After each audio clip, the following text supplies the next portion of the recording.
नमस्कार, जय श्री कृष्ण, राधे राधे। गरुड़ पुराण के बारे में आज कुछ चर्चा करते हैं। गरुड़ पुराण, ऐसा कहा जाता है कि गरुड़ पुराण कोई व्यक्ति की डेथ हो जाती है उसके बाद ही पढ़ा जाता है, पर ऐसा नहीं है। गरुड़ पुराण आप कभी भी पढ़ सकते हैं, कोई भी टाइम पढ़ सकते हैं। गरुड़ पुराण हमें ये बताता है कि हमें कैसे कर्म करने चाहिए, कैसे कर्म नहीं करने चाहिए, कर्म करने के बाद उसका क्या परिणाम और क्या नुकसान होता है। उसी की वजह से गरुड़ पुराण को कभी भी कोई भी पढ़ सकता है। गरुड़ पुराण में ऐसा कुछ भी नहीं है कि जो कोई व्यक्ति पढ़ेगा और कोई मृत्यु के पश्चात ही गरुड़ पुराण पढ़ के उसको सुनाना चाहिए। पर गरुड़ पुराण आत्मा का सिद्धांत होता है, आत्मा के सिद्धांत की वजह से होता है। इसकी वजह से गरुड़ पुराण को हर एक को पढ़ना चाहिए और हर एक व्यक्ति गरुड़ पुराण पढ़ सकता है। ये इसलिए होता है, पितृपक्ष में भी लोग गरुड़ पुराण पढ़ते हैं। गरुड़ पुराण पढ़ने के बाद आत्मा को एक सही दिशा दी जाती है कि अब यहाँ का मोह छोड़ के अब दूसरे लोक में जाइए। उसकी वजह से 13 दिन तक जो 12वीं 13वीं होता है, उस तरह से गरुड़ पुराण को पढ़ने के हिसाब से आत्मा को पावर देते हैं कि भाई अभी आप ये लोक से छोड़ के दूसरे लोक में जाइए। अब आगे का शेष हम आपको बताते हैं कि गरुड़ पुराण के बारे में क्या है, किस तरह से क्या क्या चीज हो सकती है।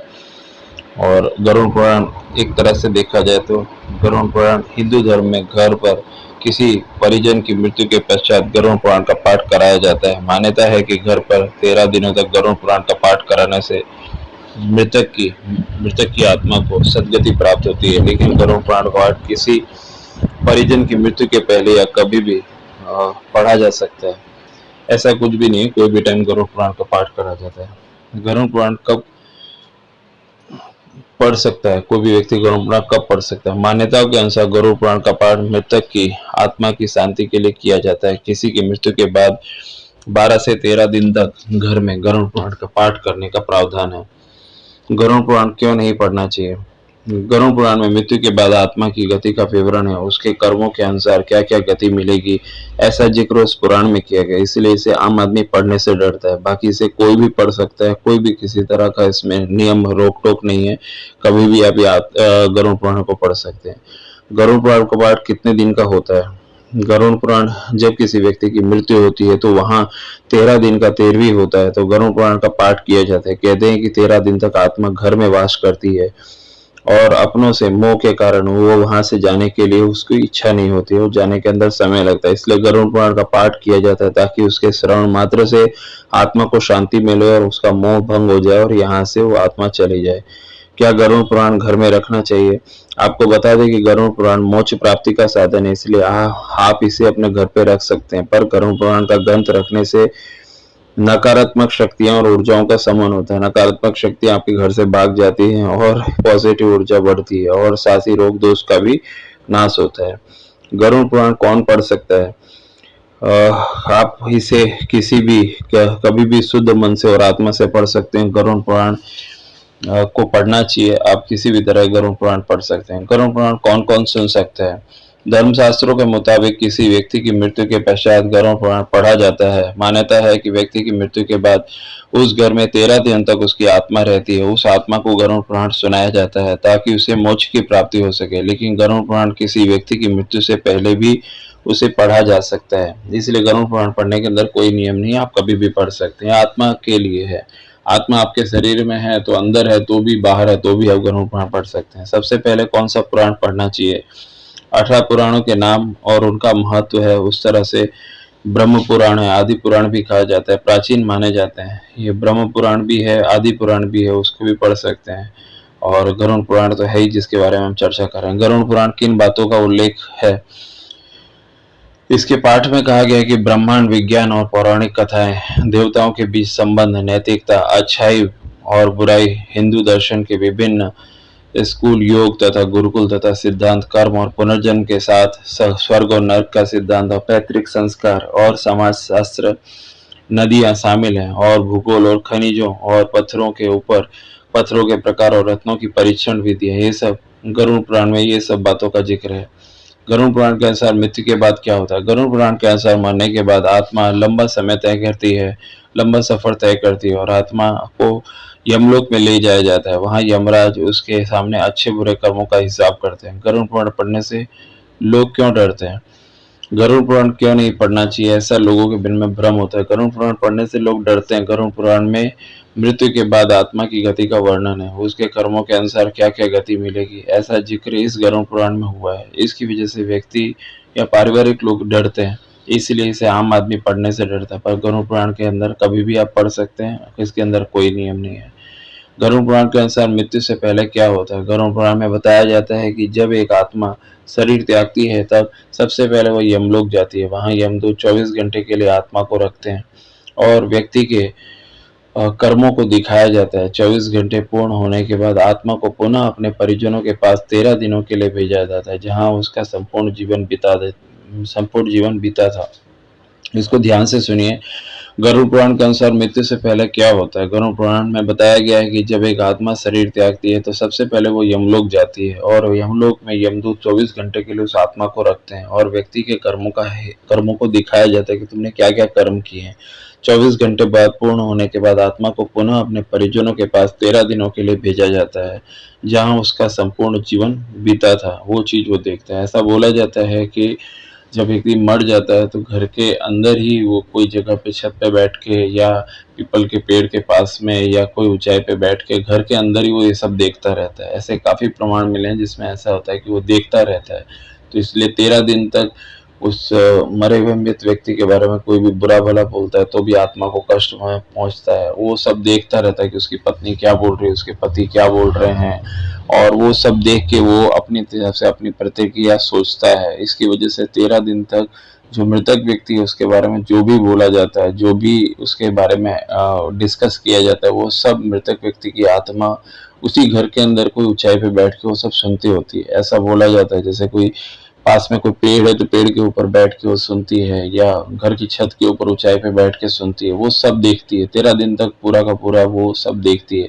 इसी की वजह से 13 दिन तक गरुड़ पुराण उसको सुनाया जाता है। लेकिन 13 दिन तक वो मृतक आत्मा सब सुनती है और उसके बाद वो समझती है कि मेरा बेटा मेरे बारे में क्या बोल रहा है, मेरे पति मेरे बारे में क्या बोल रहे हैं, मेरी पत्नी मेरे बारे में क्या बोल रही है, मेरे दोस्त मेरे बारे में क्या बोल रहे हैं। इसलिए जो मृतक व्यक्ति होता है 13 दिन तक उसके बारे में कोई भी खराब बात नहीं बोलनी चाहिए, क्योंकि अगर खराब बात बोलते हैं तो भी वो आत्मा सुनती होती है, उसको मालूम होता है कि मेरे बारे में क्या बोल रहे हैं।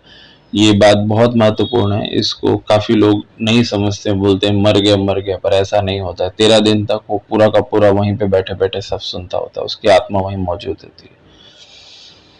क्यों गरुड़ पुराण मौत के बाद पढ़ने के लिए कहा गया है? परिवार में जब किसी व्यक्ति की मृत्यु हो जाती है तो उसके बाद 13 दिनों तक घर में गरुड़ पुराण का पाठ किया जाता है। चूंकि गरुड़ पुराण में मृत्यु और मृत्यु के बाद आत्मा के सफर को लेकर विस्तार से बताया गया, इसलिए गरुड़ पुराण को मोटे तौर पर मुख्य संबंध मृत्यु से जोड़ दिया गया है। क्योंकि वो मरने के बाद पढ़ा जाता है, इसकी वजह से उसका संबंध मृत्यु से जोड़ दिया जाता है। लेकिन जीते जी भी तो अच्छे कर्म करने चाहिए, अच्छे कर्म करने चाहिए, इसलिए जीते जी भी ये समझना चाहिए कि कैसे कर्म करने चाहिए। वो गरुड़ पुराण में वो सब चीज लिखा है। जो मॉडर्न साइंस जो बातों को नहीं समझ पाया, मॉडर्न साइंस उस पर रिसर्च कर रहा है, हमारे पहले के ऋषि मुनि ने सब पूरा का पूरा पहले ही लिख दिया कि 13 दिन तक आत्मा घूमती है, 13 दिन के बाद ये प्रोसेस होती है। इसकी वजह से हमारे पहले के ऋषि मुनि ने जो लिख दिया वो बिल्कुल सनातन सत्य है। उन्होंने पहले ही लिख दिया कि ये चीज होती है और आत्मा इस तरह से एक शरीर को छोड़ के दूसरे शरीर में प्रवेश करती है। तो इसलिए हमारे ऋषि मुनि ने जो लिखा है वो बिल्कुल सत्य वचन लिखा है। गरुड़ मंत्र क्या होता है? गरुड़ पुराण को कभी भी सुना जा सकता है। गरुड़ पुराण में एक ऐसा मंत्र है, यदि उसे सिद्ध करके मृत व्यक्ति के कान में फूंक दिया जाए तो उसके शरीर में फिर से प्राण वापस आ जाते हैं। ये मंत्र भी कहा जाता है और इसके अंदर गरुड़ पुराण में कभी भी सुना जा सकता है। गरुड़ पुराण में एक ऐसा भी मंत्र कहा जाता है कि यदि सिद्ध करके वह मृत व्यक्ति के कान में बोल दिया जाए तो मृत व्यक्ति के शरीर में वापस से प्राण आ सकते हैं। ऐसा कहा गया है। अभी किसी ने इसको ट्राई किया हो तो बात दूसरी है, लेकिन इस तरह से ऐसा कहा गया है कि एक ऐसा मंत्र है, जो मंत्र गरुड़ पुराण में कहा गया है कि जिसको सिद्ध करके अगर बोला जाए तो उसके बाद व्यक्ति के मृत शरीर के अंदर प्राण आ सकते हैं। ऐसा गरुड़ पुराण में कहा गया है। गरुड़ पुराण का रहस्य क्या है? गरुड़ पुराण के अनुसार व्यक्ति ने जीवन में जो भी कर्म किए हैं उसकी मृत्यु के बाद उसी के आधार पर स्वर्ग और नरक लोक की प्राप्ति होती है। वहीं गरुड़ पुराण में मनुष्य के अगले जन्म से जुड़ी बातों का भी जिक्र मिलता है। माना जाता है कि मनुष्य के कर्म ही निर्धारित करते हैं कि अगले जन्म में किस रूप में जन्म लेगा। उसके कर्म के हिसाब से डिसाइड होता है कि वो अगले जन्म में कौन सा घर में जन्म लेगा, क्या होगा, स्वर्ग नरक। अच्छे कुछ लोग जन्म के साथ ही बहुत ज्यादा सुख सुविधाओं से होते हैं, कुछ लोग जन्म के साथ ही उनको एक रोटी का टुकड़ा भी नहीं मिलता, उनके कर्मों का परिणाम है। गरुड़ पुराण में कितने पेज होते हैं? गरुड़ पुराण में कितने पेज होते हैं? गरुड़ पुराण में 200 पेज होते हैं या 150 पेज होते हैं। गरुड़ पुराण अवेलेबल है, अब गरुड़ पुराण आप लेके ऑनलाइन लेके पढ़ भी सकते हैं। गरुड़ पुराण में बहुत सारी जानकारी लिखी हुई है, आप उसको पढ़ सकते हैं। और छोटी सी किताब है, इसमें 16 अध्याय हैं, आप इसको पढ़िए, पढ़ेंगे तो भी आपको काफ़ी नॉलेज मिलेगा। पर गरुड़ पुराण एक दिव्य पुस्तक है। स्वर्ग में जाने के बाद क्या होता है? यदि आत्मा स्वर्ग में जाती है तो वहाँ अनंत समय तक नहीं रहना होता है। जैसे कि उसके सत्कर्मों का प्रभाव खत्म हो जाता है तो वह आत्मा भूलोक में लौटती है। पृथ्वी पर आत्मा का उसी तरह आना जाना होता है, योनि में आना जाना होता है, जिस तरह से सत्कर्मों से मोक्ष न प्राप्त कर ले। जब तक वो मोक्ष नहीं प्राप्त करता तब तक आत्मा को आना जाना लगा रहता है। स्वर्ग नरक जाती है, फिर जन्म लेती है, स्वर्ग नरक जाती है, फिर जन्म लेती है। गरुड़ पुराण में कितने अध्याय होते हैं?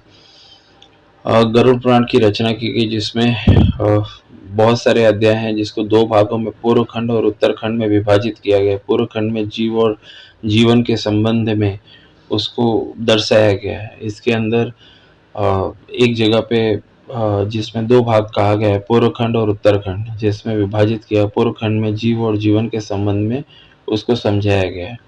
गरुड़ पुराण का पहला अध्याय क्या है? प्राचीन समय की बात है, नैमिषारण्य क्षेत्र में सौनक जी आदि ऋषियों ने अनेक महर्षियों के साथ 7000 वर्ष पर्यंत चलने वाले यज्ञ को प्रारंभ किया, जिसमें उन्हें स्वर्ग की प्राप्ति हो सके। ये गरुड़ पुराण का पहला अध्याय के बारे में कहा गया है। मृत्यु के बाद गरुड़ पुराण कब पढ़ना चाहिए? ऐसे में गरुड़ पुराण का पाठ तभी करना चाहिए जब किसी की मृत्यु हो चुकी हो, वो भी अंतिम संस्कार के दिन से शुरू करके सामान्यतः 90 दिन तक प्रतिदिन 2 अध्याय करना चाहिए। 90 दिन प्रतिदिन 2 अध्याय करना चाहिए। सबसे अच्छे पुराण कौन से? पुराण नामित कई ग्रंथों में से सबसे महत्वपूर्ण महापुराण व प्रमुख पुराण है। पुराण कौन सा पढ़ सकते हैं?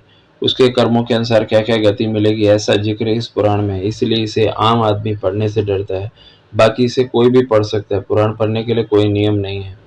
विश्व का सबसे पुराना पुराण कौन सा है? यही सही उत्तर यह है कि मत्स्य पुराण है। मत्स्य पुराण हिंदू धर्म में संस्कृत साहित्य की पुराण शैली में सबसे पुराना है। यह 18 महापुराणों में से एक है। अर्ध मछली अवतार के रूप में रखा गया, भगवान विष्णु का रूप। मरने के बाद 12 दिन के बाद क्या होता है? मरने के 12 दिन के बाद यमलोक के लिए उसकी यात्रा होती है। वह हवा में स्वतः ही उठता जाता है और जहाँ रुकावट होती है वहाँ यमदूत नजर आते हैं और उसे ऊपर की ओर गमन करते हैं। आत्माओं के मरने की दिशा उसके कर्म और मरने की तिथि अनुसार तय होती है। मरने के 12 दिन के बाद यमलोक के लिए उसकी यात्रा शुरू होती है। वह हवा में स्वतः ही उड़ता जाता है और वहाँ रुकावट होती है और वहीं उसे यमदूत नजर आते हैं जो उसे ऊपर की ओर गमन कराते हैं। यह आत्माओं के मरने की दिशा उसकी कर्म तथा मरने की तिथि अनुसार तय होती है। मरने के कितने दिनों के बाद दूसरा जन्म होता है? पौराणिक शास्त्रों के अनुसार पुनर्जन्म मृत्यु के तीसरे दिन से लेकर 40वें दिन में होता है। पौराणिक शास्त्रों के अनुसार पुनर्जन्म मृत्यु के तीसरे दिन से लेकर 40वें दिन में होता है। शरीर से प्राण कैसे निकलता है? प्राण वायु के साथ अंगूठे के आकार का एक अदृश्य जीव निकलता है, जिसके गले में यम के दूत पास बांध के रखते हैं, अंगूठे के आकार का, और अपने साथ यमलोक लेकर जाते हैं। इस तरह मृत्यु से बड़े पापी की व्यक्ति की होती है। शास्त्रों के अनुसार मुंह से प्राण वायु का निकलना बड़ा ही शुभ है। इस तरह से प्राण निकलना धर्मात्मा व्यक्ति का ही संभव है। अगर प्राण मुंह से निकल के जाते हैं यानी धर्मात्मा व्यक्ति ही वो माना जाता है। इस तरह से मृत्यु बड़े पापी व्यक्ति को मार डालती है और शास्त्रों के अनुसार मुंह से प्राण का वायु का निकलना बड़ा ही शुभ माना जाता है। इस तरह के प्राण निकलना धर्मात्मा व्यक्ति का ही संभव है। मृत्यु आने से पहले क्या संकेत देती है? परछाई दिखाई देना बंद हो जाती है, परछाई दिखाई देना हो जाती है बंद। जिस व्यक्ति की मृत्यु का समय पास आने लगता है उसकी परछाई दिखना बंद हो जाती है। उस व्यक्ति को पानी, तेल, घी या आईने में अपनी परछाई दिखाई देना बंद हो जाती है। उसे पानी, तेल, घी, आईने में अपनी परछाई दिखाई देना बंद हो जाती है। शिव पुराण के अनुसार जब व्यक्ति को परछाई दिखाई देना बंद हो जाती है तो ऐसे व्यक्ति के पास बहुत कम समय बाकी ऐसा माना जाता है। मृत्यु आने से पहले क्या संकेत देती है? परछाई दिखाई देना बंद हो जाती है। जिस व्यक्ति की मृत्यु का समय समय पास आने लगता है, उस व्यक्ति को पानी, तेल, घी तथा आईने में अपनी परछाई दिखाई देना बंद हो जाती है। शिव पुराण के अनुसार जब व्यक्ति की परछाई दिखाई देना बंद हो जाती है तो ऐसा व्यक्ति को पास समय कम है, ऐसा समझा जाता है। मरने के पहले यमराज के 4 संकेत कौन से हैं? बालों का सफेद होने लगता है, बाल सफेद होने लगते हैं, दांत टूटने लग जाते हैं तथा आंखों की रोशनी कमजोर होने लगती है, शरीर के अंगों का सही से काम न करना। मौत से पहले की 4 लक्षण हैं। ये यमराज के दिए हुए 4 लक्षण हैं। मौत से पहले क्या महसूस होता है? कुछ लोगों ने कहा है कि मुझे लगता है कि मरने की प्रक्रिया किसी भी व्यक्ति के मरने के 2 हफ्ता पहले से ही शुरू हो जाती है। इस दौरान लोगों की सेहत कमजोर होने लगती है, उसे चलने और सोने में भी परेशानी होती है। जीवन के अंतिम दिनों में उनकी उनकी गोलियां खाने वाली तथा भोजन करने या कुछ पीने की क्षमता भी खत्म हो जाती है और धीरे धीरे करके उसको खुद को मृत्यु दिखाई देने लगती है। इसलिए व्यक्ति को अच्छे कर्म करना चाहिए। जीते जी व्यक्ति अच्छे कर्म नहीं करता है तो मरने के पश्चात भी उसकी गति बरोबर नहीं होती है।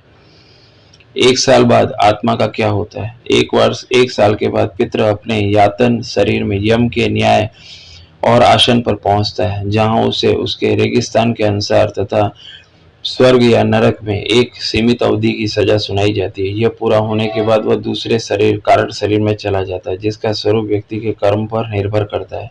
1 वर्ष के बाद पितृ अपने यातन शरीर में यम के न्याय के अनुसार न्याय के आसन पर पहुंचता है, जहां उसे उसके कर्म के अनुसार स्वर्ग और नरक में से एक सीमित अवधि की सजा सुनाई जाती है। यह पूरा होने पर वह दूसरे शरीर में चला जाता है, जिसका स्वरूप व्यक्ति के कर्म पर निर्भर करता है।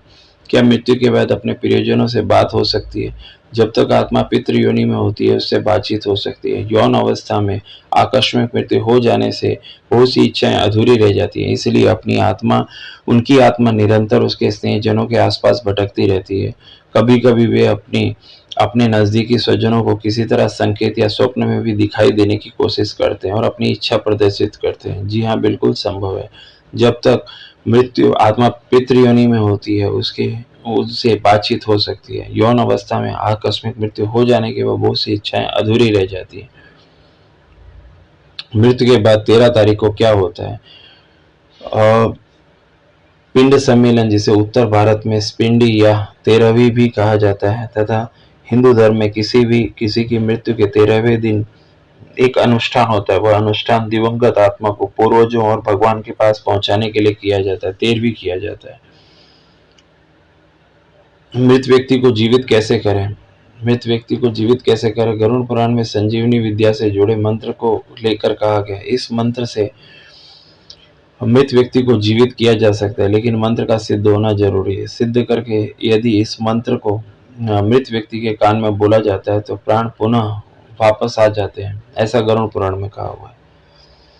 गरुड़ पुराण की शक्ति क्या है? पक्षियों में गरुड़ की सबसे श्रेष्ठ माना जाता है। यह समझदार और बुद्धिमान होने के साथ साथ तेज गति से उड़ने की क्षमता रखता है। क्या हम गरुड़ पुराण का मंत्र का जाप कर सकते हैं? गरुड़ पुराण मंत्र का जाप सुबह सुबह करना चाहिए। मंत्र का जाप राहु काल के दौरान भी किया जा सकता है। मंत्र का जाप 11 बार भी कर सकते हैं या 108 बार, 1008 भी कर सकते हैं। इसमें उम्र का और जाति का या कोई भी स्त्री पुरुष कोई भी प्रतिबंध नहीं है। कोई भी व्यक्ति मंत्र जाप कर सकता है, क्योंकि आत्मा से रिलेटेड है। कोई भी व्यक्ति मरता है तो उसकी आत्मा ही निकलती है। और इसलिए गरुड़ पुराण का पाठ करना चाहिए। गरुड़ पुराण किसने लिखा था? गरुड़ पुराण वैदिक सिद्धांतों को समझाने के लिए वेद व्यास द्वारा लिखा गया है। 18 पुराणों में से एक है। यह नैमिषा नामक जंगल में था, जहां पहली बार यह कथा शुरू हुई थी। वेद व्यास जी ने गरुड़ पुराण लिखा था। स्वर्ग कितनी दूरी पर है? सूर्य और ध्रुव के बीच 14 लाख योजन की दूरी है। सूर्य और ध्रुव के बीच 14 लाख योजन की दूरी है। उसे ही स्वर्गलोक नाम से जाना जाता है। 14 लाख योजन की दूरी है, उसे ही स्वर्गलोक नाम से जाना जाता है। स्वर्ग का मालिक कौन है? स्वर्ग के राजा इंद्रदेव को माना जाता है। स्वर्ग और नरक मनुष्य के द्वारा किए हुए नियमित कर्मों पर निर्भर करता है। पौराणिक शास्त्रों में स्वर्ग और नरक के बारे में विस्तार से बताया गया है। स्वर्ग और नरक मनुष्य के कर्मों पर निर्भर करता है। ये गरुड़ पुराण में इस बात का जिक्र है। जब हम पूजा करते हैं तो स्वर्ग में क्या होता है? स्वर्ग में पूजा हर राष्ट्र, जनजाति और भाषा के सिंहासन के सामने भगवान की पूजा करने जैसी है। जब भी मोक्ष हमारे ईश्वर का ही है, इसलिए भगवान पर जो भी भगवान को याद करता है तो भगवान उसकी बातें सुनते हैं। इसलिए स्वर्ग नरक सब उसके कर्मों से ही निर्धारित होता है। गरुड़ पुराण में यही सब बातों का जिक्र है। इसलिए गरुड़ पुराण को नियमित पढ़ना चाहिए। जो भी व्यक्ति गरुड़ पुराण को पढ़ता है तो उसके अंदर उसके अच्छे बुरे कर्मों के बारे में उसके बारे में कहा गया है। पितृपक्ष के दौरान भी लोग गरुड़ पुराण पढ़ते हैं। गरुड़ पुराण को अच्छे कर्म किस तरह से किए जाए वो बताया गया। गरुड़ पुराण को हर एक को पढ़ना चाहिए। अगर गरुड़ पुराण आपने नहीं पढ़ा है तो आप पढ़ सकते हैं। और गरुड़ पुराण भगवान श्री विष्णु से रिलेटेड, गरुड़ भगवान विष्णु का ही वाहन है, वैकुंठ धाम। विष्णु भगवान की जय। हरे कृष्ण हरे कृष्ण हरे कृष्ण, हरिओम हरिओम हरिओम। ओम नमः शिवाय ओम नमः शिवाय ओम नमः शिवाय। जय श्री राम जय श्री राम जय श्री राम जय श्री राम।